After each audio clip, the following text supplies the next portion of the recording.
You are about to hear a telephone conversation between a man and a woman about a rental property. First, you have some time to look at questions 1 to 7.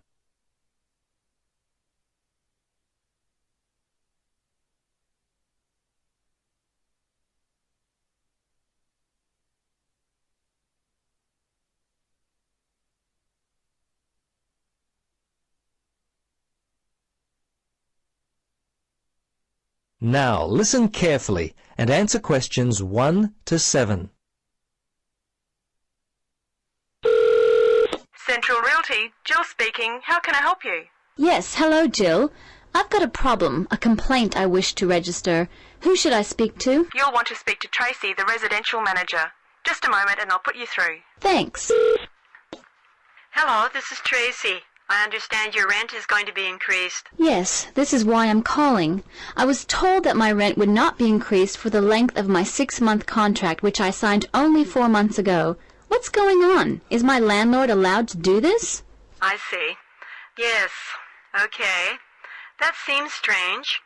Look, can I take down some of your particulars and I'll register a formal complaint to the landlord on your behalf? Yes, sure, that'd be good. Firstly, name and address, contact details. Yes, Jane McSweeney. That's McSweeny. 3 Mauger Street. That's Maugher Street. Windory, 3355. And the phone there? Yes, you can contact me on 334756 extension 3176. I generally arrive home by 6 o'clock in the evening, so you can call me around that time, but not after 9. Oh, sorry, 8:30, because that's the time I leave for work. Okay, so I should note down that the problem is that your landlord wants to raise your rent. And when did you first move in? Yes, well, the contract began on August 1st, and... oh, hang on. Sorry, that's the ending date. We actually moved in on February the 1st. Before you listen to the rest of the conversation, you have some time to look at questions 8 to 10.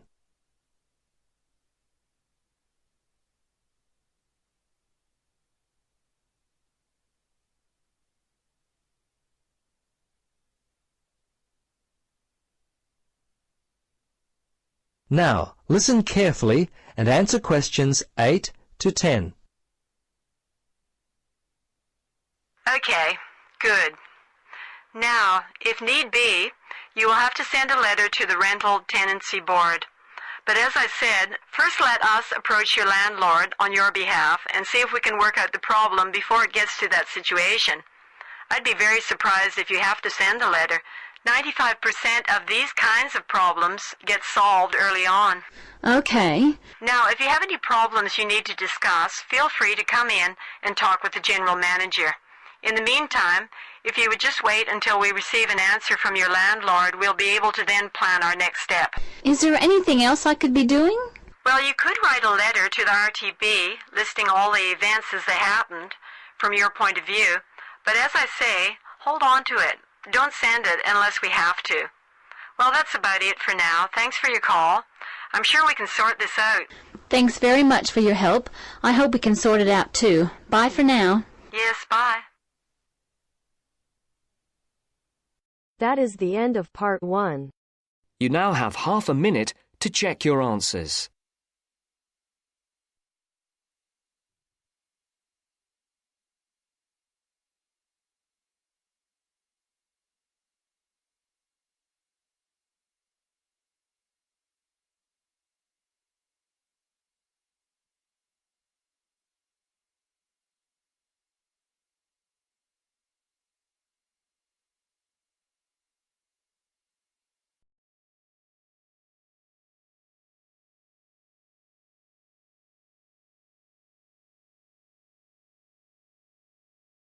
Now turns to part 2.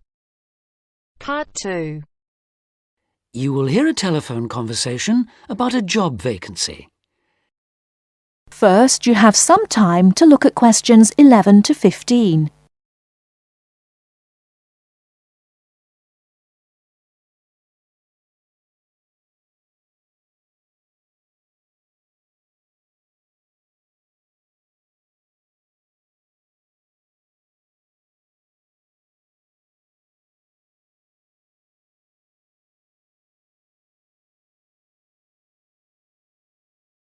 Now, listen carefully and answer questions 11 to 15.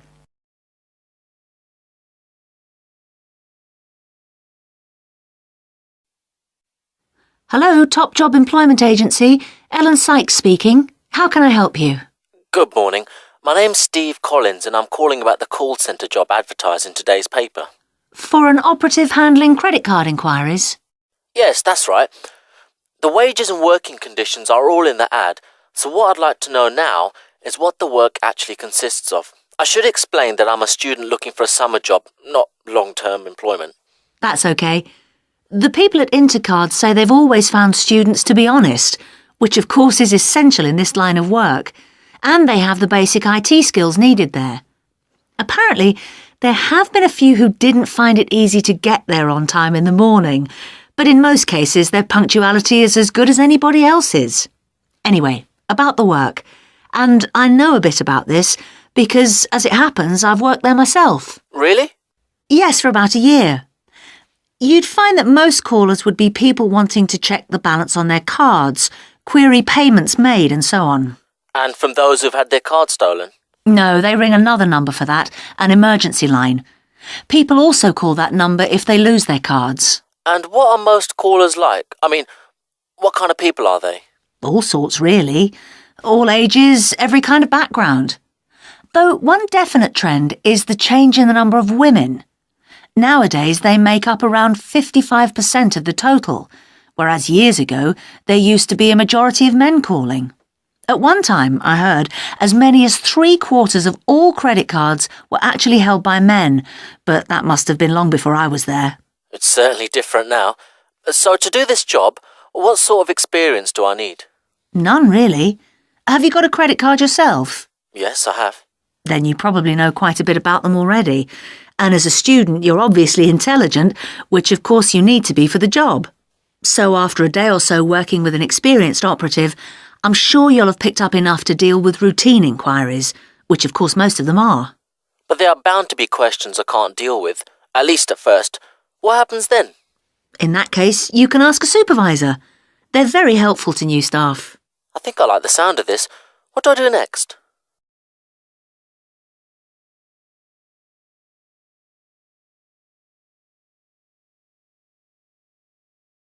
Before you hear the rest of the talk, you have some time to look at questions 16 to 20.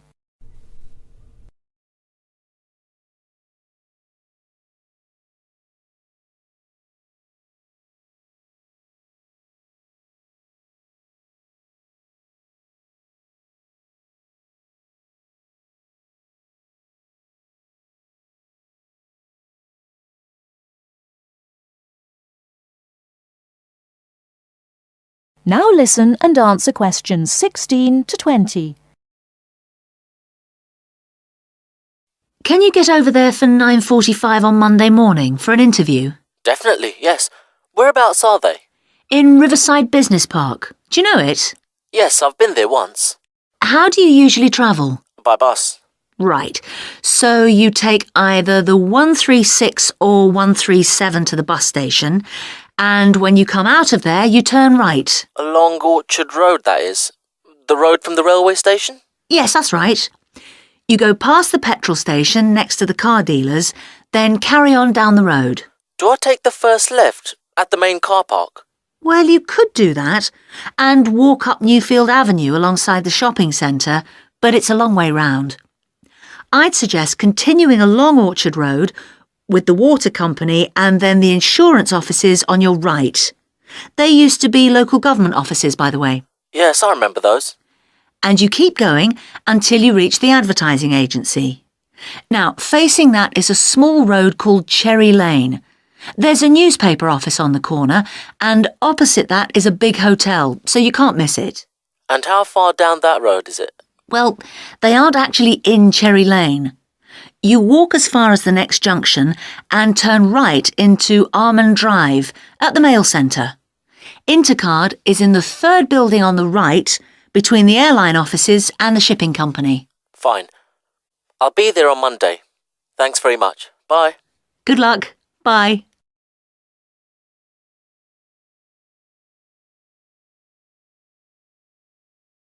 That is the end of part 2. You now have half a minute to check your answers.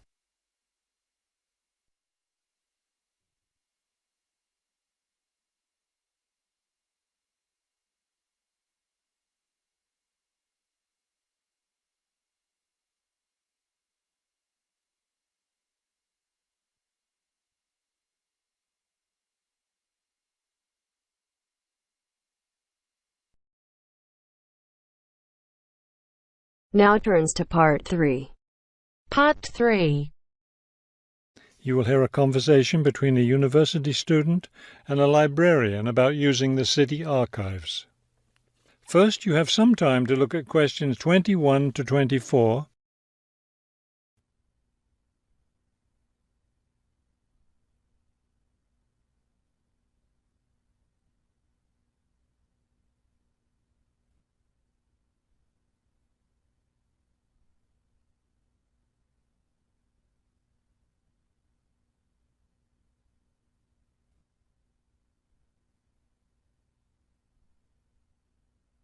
As you listen to the first part of the conversation, answer questions 21 to 24.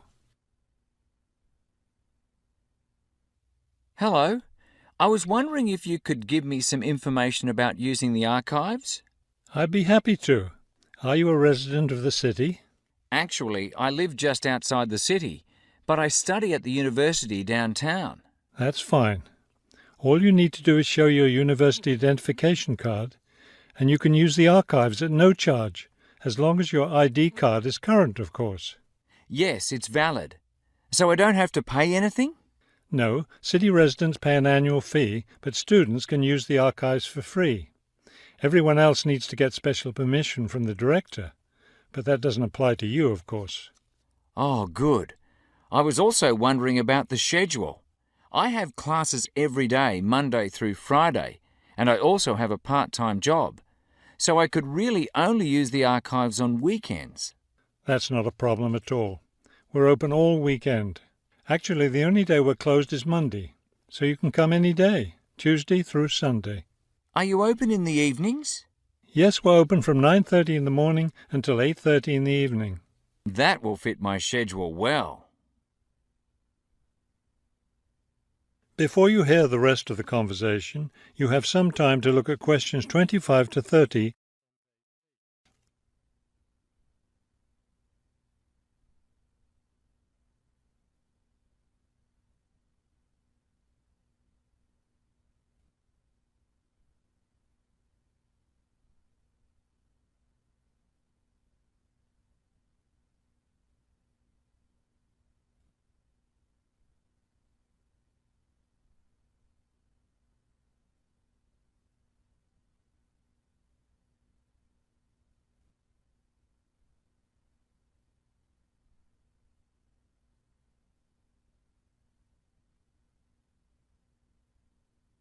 Now listen and answer questions 25 to 30.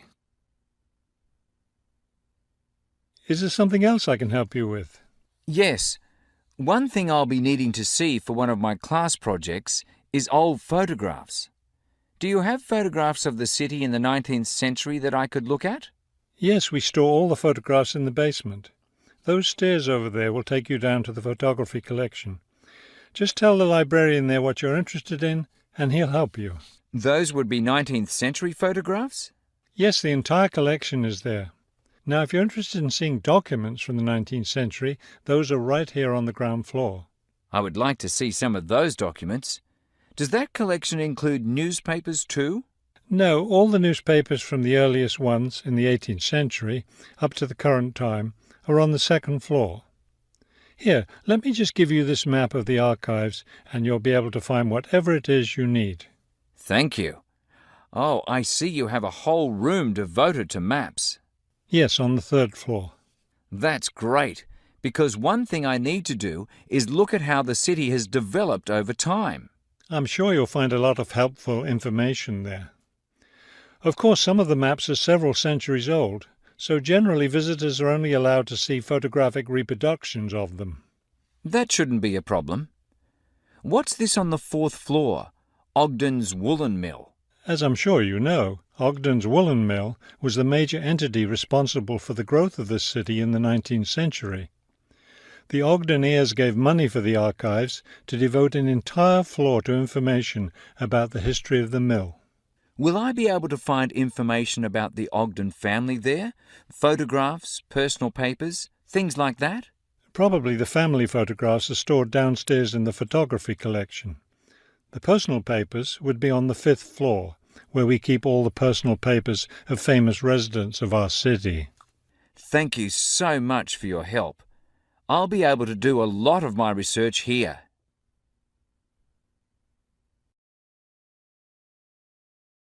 That is the end of part 3. You now have half a minute to check your answers.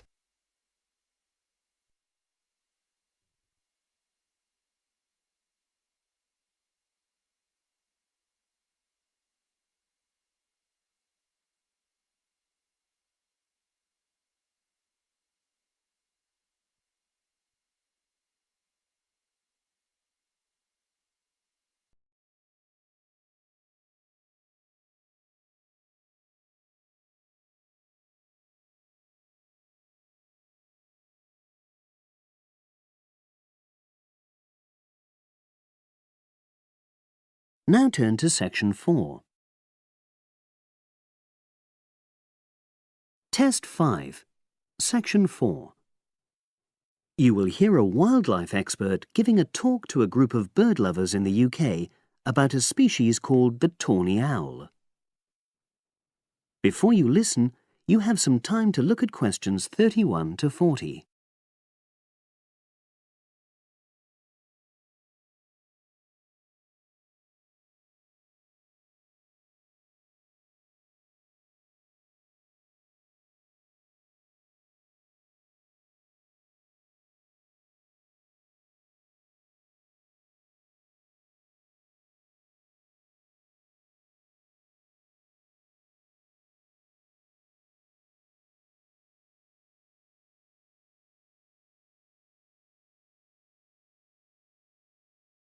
Now listen and answer questions 31 to 40.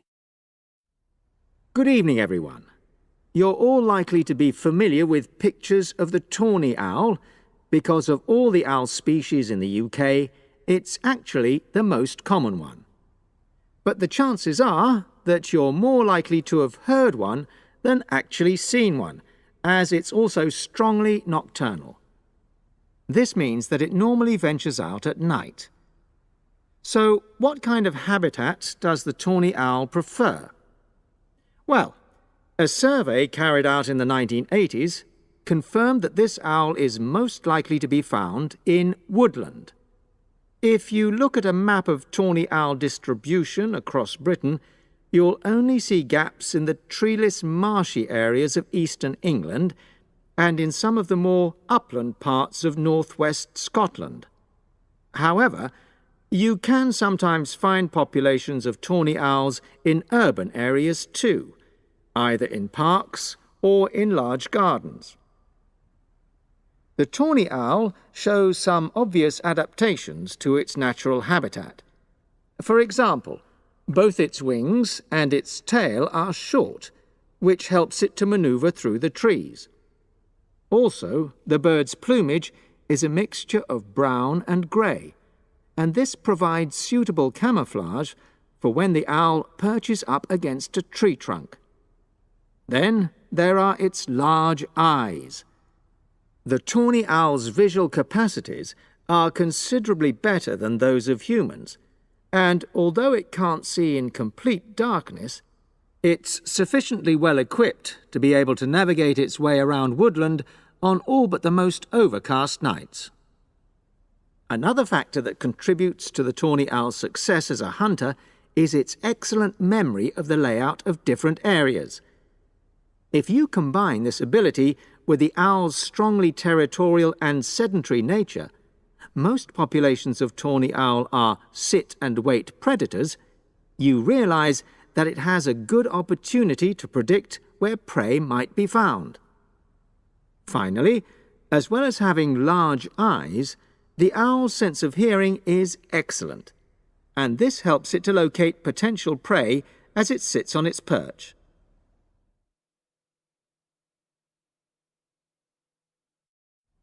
Turning now to the tawny owl's diet.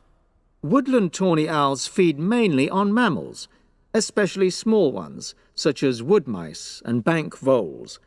But they'll also take things like frogs or bats, or even fish, if they happen to be available. In urbanized landscapes, the owls seem to prey more on birds. So there are some differences there. Let's just look briefly now at survival rates in the tawny owl. Young tawny owls face a difficult time once they leave home, and 2 out of every 3 are likely to die within their first year.